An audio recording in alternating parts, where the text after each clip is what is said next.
How do you do, ladies and gentlemen? Climate change. Bit of an old chestnut, but our local newspaper gave a whole page recently to someone with the preferred wisdom on climate change. The article was full of anecdotal stuff, including spurious quotes from peasant farmers. But not a single fact. My response with charts and copious scientific facts got refused, and I'm told to put my arguments in a 300-word letter.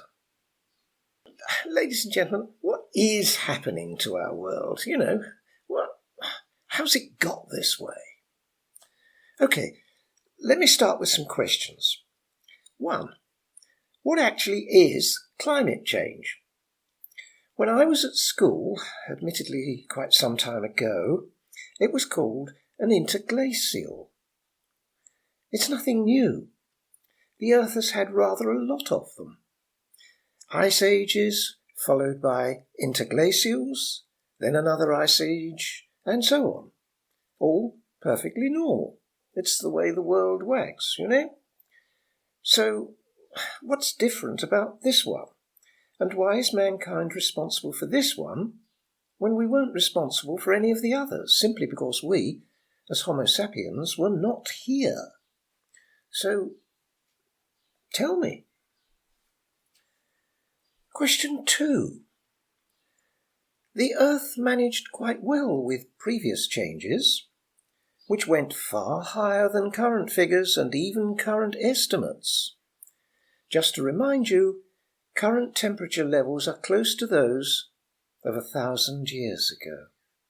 So over the course of a millennium, there's been no increase. So, what is the problem? 3. Excuse me, but what is a carbon footprint? What does it have to do with increased temperatures? The scientific community claims temperature changes are due to changes in the wind patterns, ocean currents, and a build-up of water vapour in the atmosphere, plus, of course, changes in the sun's cycles. Do remember that Earth's path around the sun is not circular, but an ellipse. So that's going to affect the temperatures, isn't it? What are all those climate change freaks going to do about that? Many of the claims about global warming arise because people think it's something new, whereas it is a recurring phenomenon. The procession from Ice Age to interglacial and back to Ice Age. And in the chart below we see quite clearly that our current interglacial has lower maximum temperatures so far than any of those preceding interglacials. Let's have a look also at rising ocean levels. During the last Ice Age, about 10,000 years ago, you could walk from beyond the southwest coast of Ireland, right up the English Channel, take a diversion, if your feet can handle it, all the way up to the Shetland Islands. And then, just for fun, you could walk across to Denmark. No English Channel at all. No North Sea at all. All dry land. To get where we are today means there has been an average rise in sea level of at least 1.25 metres every century. By comparison, the rise for the past century is, you ready? 4 inches. Hardly an alarming increase. Indeed, it shows a dramatic decrease in the rate of rise due to the obvious fact that most of the ice caps have already retreated thousands of miles. And if anyone disagrees with the official figures, please quote your references. I am using figures from an intergovernmental geophysical commission. The trouble with modern life is that most people these days listen to politicians and tweets in the local chat rooms, rather than the scientific community. Those of you who were paying attention during history lessons, or was that geography, will remember that in the last interglacial, southern England managed quite nicely with lions and tigers roaming around in temperatures akin to the African savannas. Please tell me what harm that did to the planet. I'd love to know. But for those of you worrying about the supposed increase in temperatures, it clearly depends on where you start your counting. Here's a chart of the last 100 years. So once again, no increase there.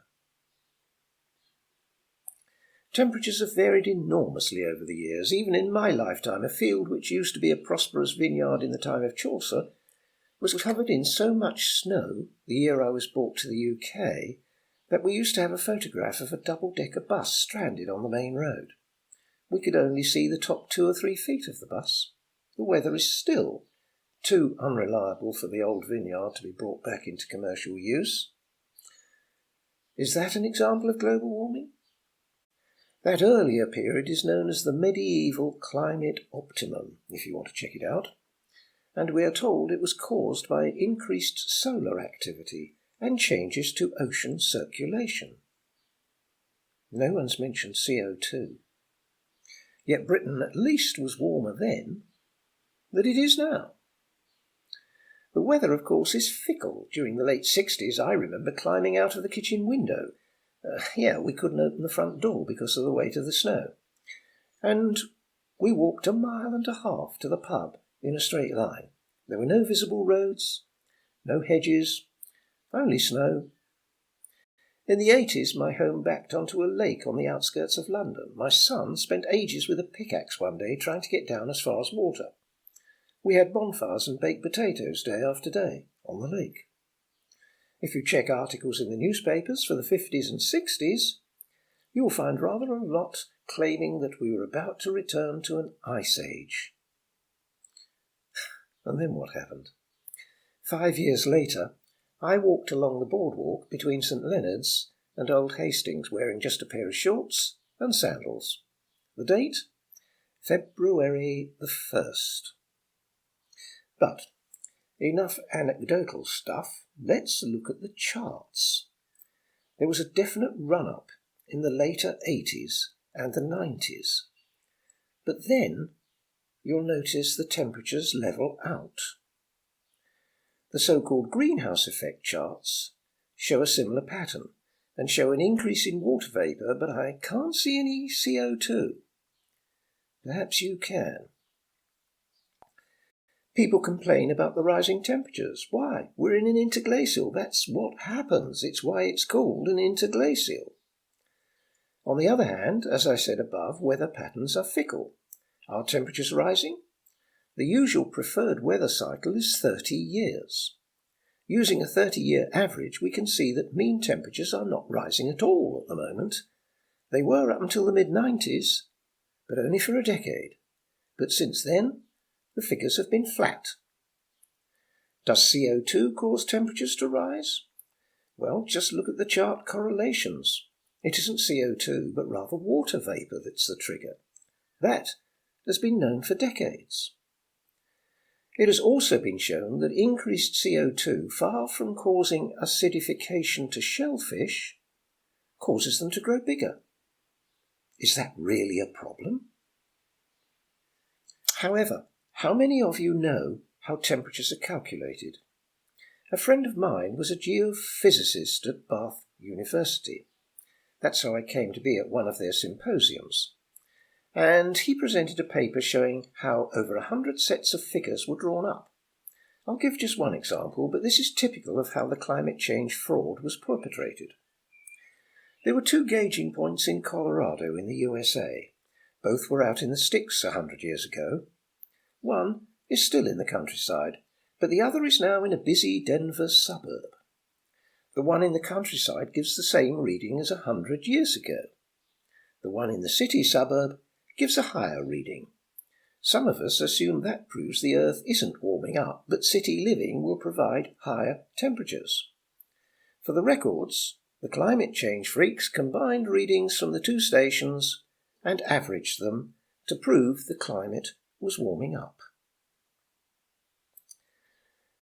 All I can say in conclusion really is lighten up, folks. The planet is just doing its thing, and you won't stop it. When tigers roam the South Downs again, you can be sure that it won't be long before temperatures are heading back towards the next ice age. That's the way it has been for as far back as we can check. If you think otherwise, please give me some facts and some answers to those questions I asked at the beginning of this article. But don't quote politicians, quote the scientists writing in Nature and similar quality journals. Do remember that this whole charade was kicked off not by scientists, but by a politician. And do remember that one pseudoscientist even boasts that he was paid $1.3 million for his support for the CO2 fraud. Nice work if you can get it. Do like my blog, please, and see you next week. Have fun. Oh, and don't get too hot.